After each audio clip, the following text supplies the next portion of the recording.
What's up guys, Isaac here. Today I'm going to be talking about growing microgreens from home. Whether you're a beginner, you're curious, or just getting started, this video is for you.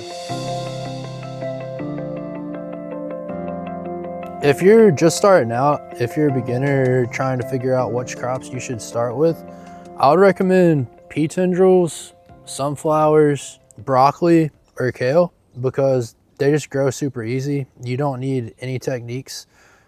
You literally just put the soil on the tray, put the seeds on them, water them every day, and in 10 to 14 days, they're gonna grow for you.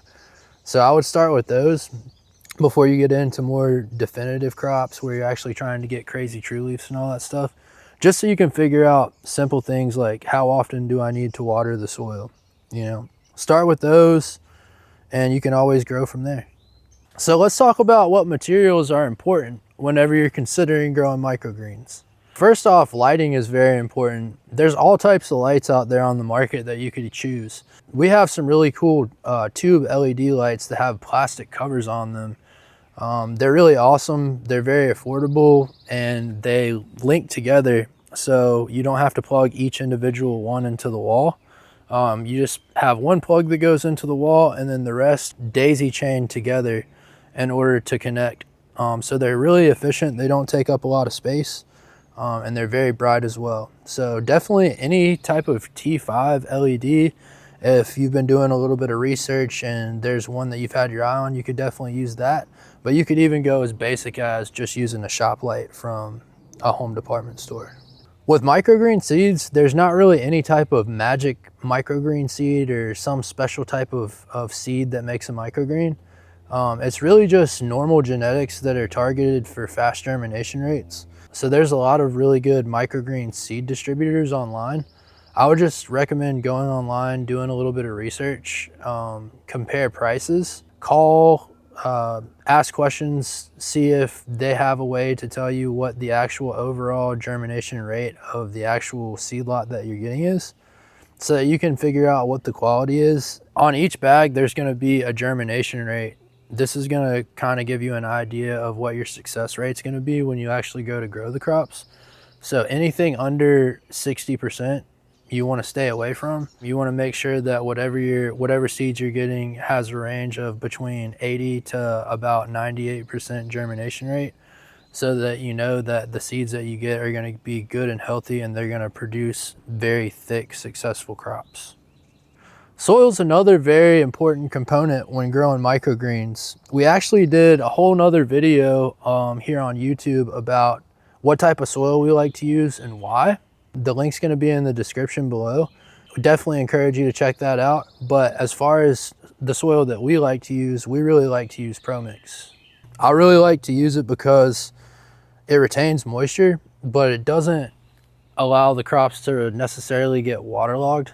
There's not too many things that are added to it. It's basically just cocoa coir and perlite. So there's not a lot of extra, fertilizer-based additives to it. That works really well for what we need it to work for with our microgreens. You're gonna need something to cut the microgreens with. Some people use scissors. I recommend using a kitchen knife. Doesn't have to be anything super fancy. Just be a cheap one from Walmart or wherever you get your kitchen knife from. But basically just make sure it's sharp.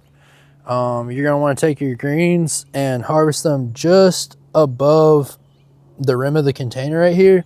Stem's edible, the actual green portion is edible, so everything is edible here. We're just gonna take our crops, take our knife, kind of grab them like this and cut them right here above the rim of the tray. We're gonna take a Tupperware container, take a napkin or paper towel, put it right in the bottom of that Tupperware container, put them right on top of the napkin in the Tupperware, put the lid on top of the Tupperware, put it into the refrigerator, and they're gonna hold up for about 10 to 14 days this way.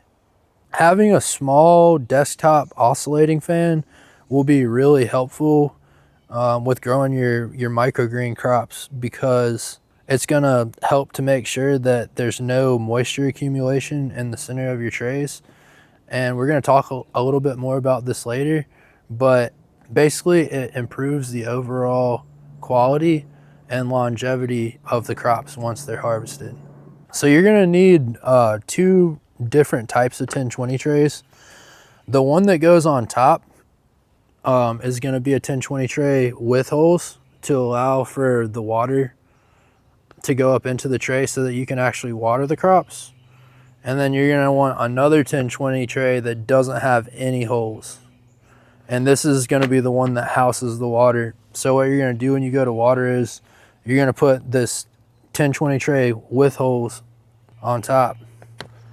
And whenever you go to water, you're going to take your water hose, lift the top tray up, and you're going to spray the bottom tray. The holes are going to allow for the water to sop up through the tray into the soil, and then through something called the capillary effect, the soil is going to suck the water up like a sponge, and the water is going to move across the soil just like a sponge, sopping up all the water to perfectly and evenly water the crops.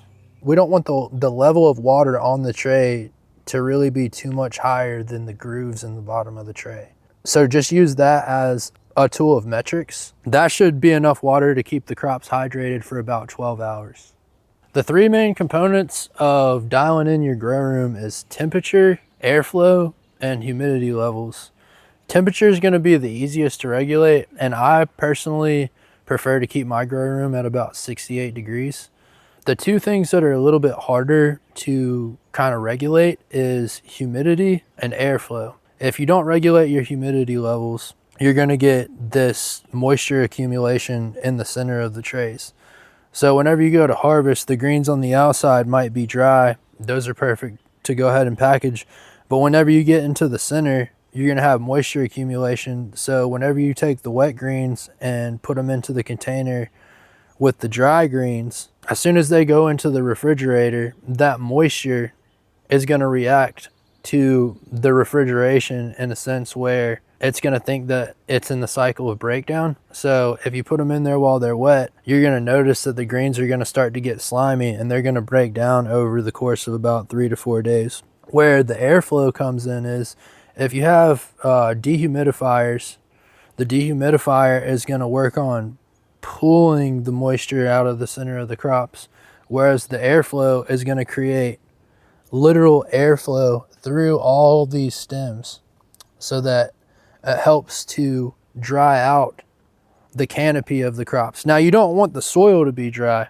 You want the canopy, which is like these leaves, like the top of the greens, to be dry. This is a good rule of thumb. If you harvest greens when they're wet, you might get 3 days out of them.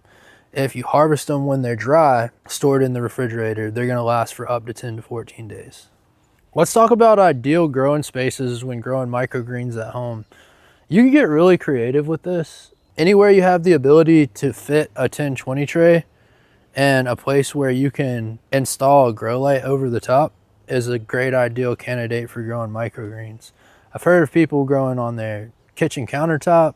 I've heard of people grabbing a shelf, putting it in any type of space they can fit it in their house. So maybe in your living room, spare bedroom, basement, garage. And there's all types of places where you can put up a small basic setup if you're just trying to get into it. You don't need a lot of space to do this, and that's the beauty of growing microgreens. Guys, I really hope that this video was helpful to you. If you have any questions, or if you feel like there's anything that I didn't fully explain in this video, please let me know in the comments below. If not, we'll see you on the next episode.